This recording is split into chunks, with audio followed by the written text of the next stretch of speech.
The History of Ancient Israel, Part 3. Joseph. Joseph, Master of Dreams. After Jacob received the blessing from the man he wrestled with, he came to dwell in the land of Canaan, with his wives, his children, and his flocks. Now Jacob loved Joseph more than all his other children, and made him a coat of many colors. When Joseph's brothers saw this, they envied and hated their brother. Joseph then had a dream, and told his family how the sun, the moon, and 11 stars bowed down to him. The sun and moon representing Joseph's parents, and the 11 stars his brothers. So his brothers envied him, but his father observed the saying. Now Joseph's brothers conspired against him to kill him.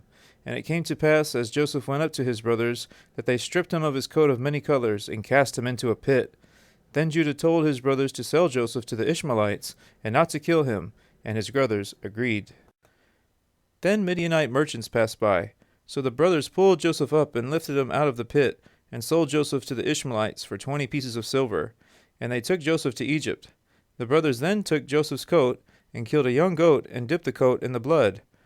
When their father saw the coat, he recognized it, and said, "It is Joseph's coat.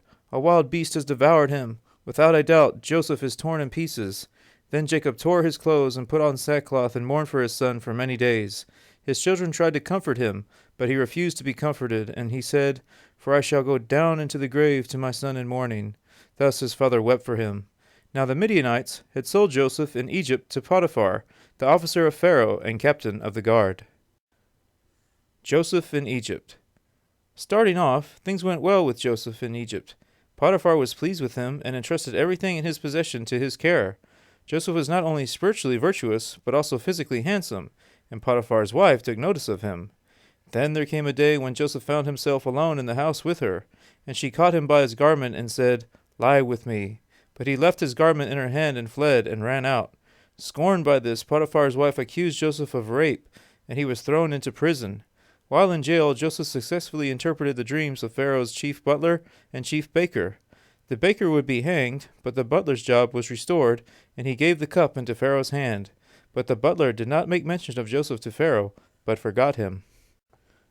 And it came to pass, at the end of 2 years, that Pharaoh king of Egypt began having dreams, and his spirit was troubled. So he sent and called for all the magicians of Egypt, but none could interpret Pharaoh's dreams.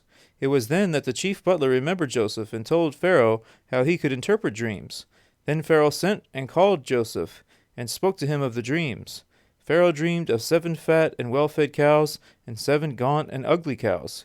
He also dreamed of 7 good ears of corn, and 7 thin and withered ears of corn.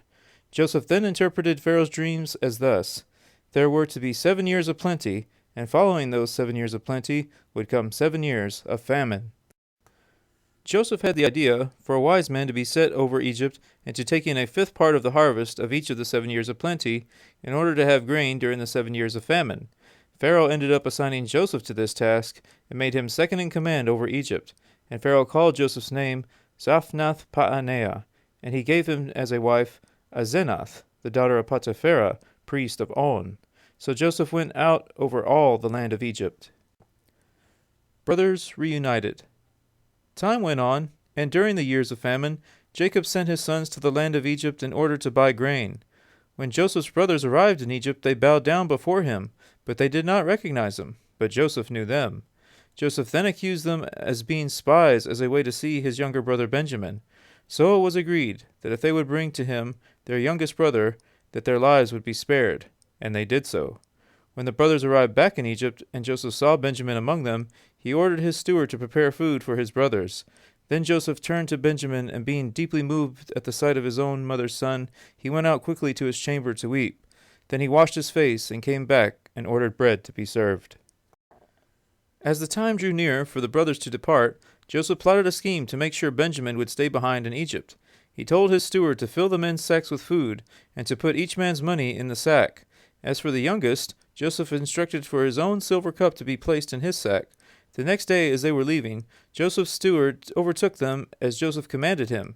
He found Joseph's cup in Benjamin's sack and said, "Why have you repaid evil for good?" But the brothers maintained their innocence. Then Joseph could no longer restrain himself, and he wept aloud, and the Egyptians and the house of Pharaoh heard it. Then Joseph said to his brothers, "I am Joseph." And Joseph called his brothers to be near him and said, "I am Joseph your brother, whom you sold into Egypt. But do not be angry with yourselves, for God sent me before you to preserve life. So it was not you who sent me here, but God, and he has made me a ruler throughout all the land of Egypt." Joseph then instructed his brothers to bring their father Jacob down to Egypt, and to their families Joseph would grant them to dwell in the land of Goshen. Then they went up out of Egypt and came to the land of Canaan to Jacob their father. They then told Jacob that Joseph was alive, and Jacob's heart stood still. Then Israel said, "Joseph my son is still alive. I will go and see him before I die." So Israel took his journey with all that he had, and all the persons of the house of Israel who went to Egypt were 70 souls, and they settled in the land of Goshen. Joseph and his father Israel. So Joseph took his chariot to meet his father Israel, and they embraced and wept a good while. And Israel said to Joseph, "Now let me die, since I have seen your face, because you are still alive." Joseph received permission from Pharaoh to allow his family to settle in Egypt, and Jacob blessed Pharaoh. So Israel dwelt in the land of Egypt, in the country of Goshen, and they had possessions there, and multiplied exceedingly. When the time drew near for Israel to die, he called Joseph and said to him, "Please, do not bury me in Egypt, but with my fathers. Carry me out of Egypt and bury me in their burial place." Joseph then swore to his father that he would do so. And Jacob called his sons together and prophesied of what would befall them in the last days. Then Israel blessed his sons, each one according to his own blessing. And he drew his feet into the bed and breathed his last, and was gathered unto his people. Joseph commanded his physicians to embalm his father, and they did so. Pharaoh granted Joseph's request to bury his father Jacob in the land of Canaan. So Joseph went up to bury his father along with all the elders of the land of Egypt. So Joseph dwelt in Egypt, he and his father's household. And Joseph said to his brethren, "I am dying, but God will surely visit you, and bring you out of this land, to the land of which he swore unto Abraham, Isaac, and Jacob." Then Joseph said, "God will surely visit you, and ye shall carry up my bones." So Joseph died, being 110 years old, and they embalmed him and put him in a coffin in Egypt. This is the leap of faith.